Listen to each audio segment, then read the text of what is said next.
प्रातः काल नैमिषारण्यवन। ऋषिगण यज्ञ अग्नि के समीप बैठे हुए हैं। हल्की धूप पेड़ों से छनकर आ रही है।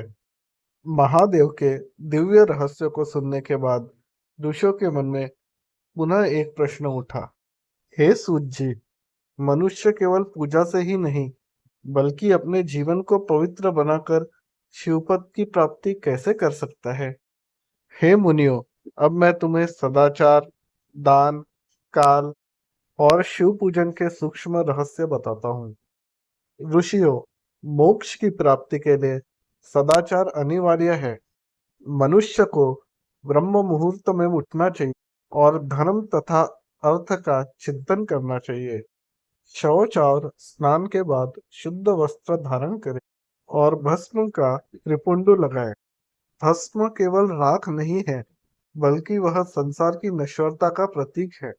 संध्या वंदन और गायत्री मंत्र ब्राह्मण की वास्तविक शक्ति है।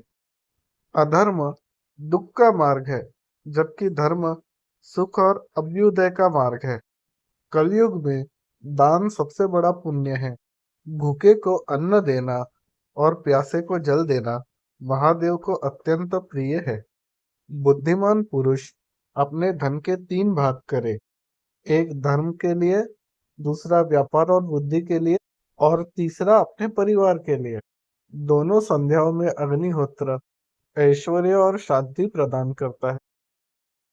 सृष्टि के आरंभ में समस्त लोगों के कल्याण के लिए महादेव ने 7 वारों की रचना की। प्रत्येक वार केवल एक समय नहीं बल्कि एक शक्ति का प्रतीक है। रविवार सूर्य देव का दिन। सूर्य देव समस्त जगत को प्रकाश देते हैं, इसलिए यह आरोग्य, तेज और जीवन शक्ति प्रदान करता है। सूर्य के बिना जीवन संभव नहीं, इसलिए सप्ताह की शुरुआत उन्हीं से हुई।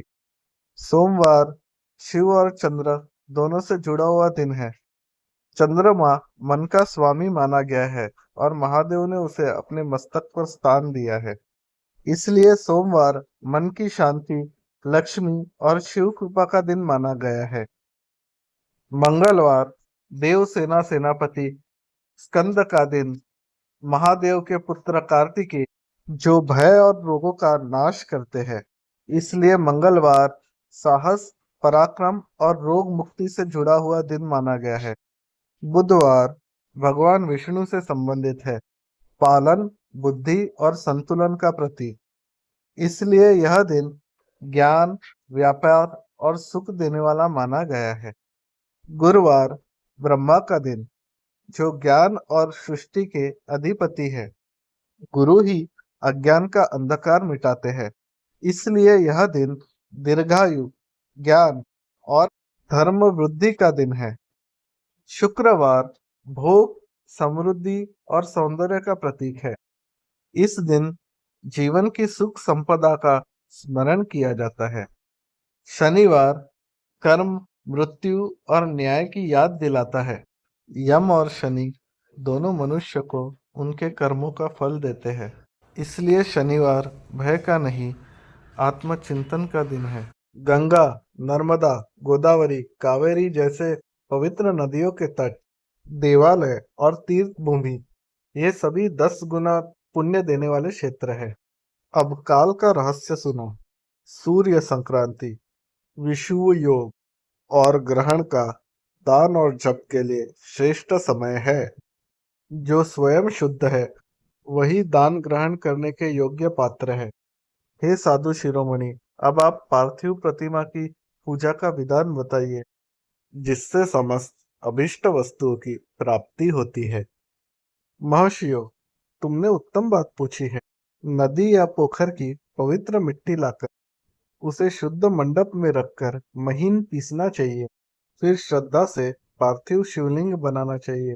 घर में पूजन के लिए थोड़ा नैवेद्य पर्याप्त है, लेकिन मंदिर में विशेष नैवेद्य अर्पित करना चाहिए। शिवलिंग को शिव और शक्ति का संयुक्त स्वरूप मानकर पूजो, तभी परमानंद की प्राप्ति होगी। मित्रों, विद्येश्वर संहिता अध्याय 16 तक समापन होता है। अगले अध्याय में हम देखेंगे महादेव के अश्रुओं से कैसे जन्मे रुद्राक्ष, भस्म, रुद्राक्ष एवं शिव के गुप्त रहस्य। मित्रों, अगर आपको हमारे वीडियो पसंद आ रहे हो तो सब्सक्राइब, लाइक, शेयर और प्लीज़ कमेंट कर देना। इससे हमें मोटिवेशन मिलता है। धन्यवाद।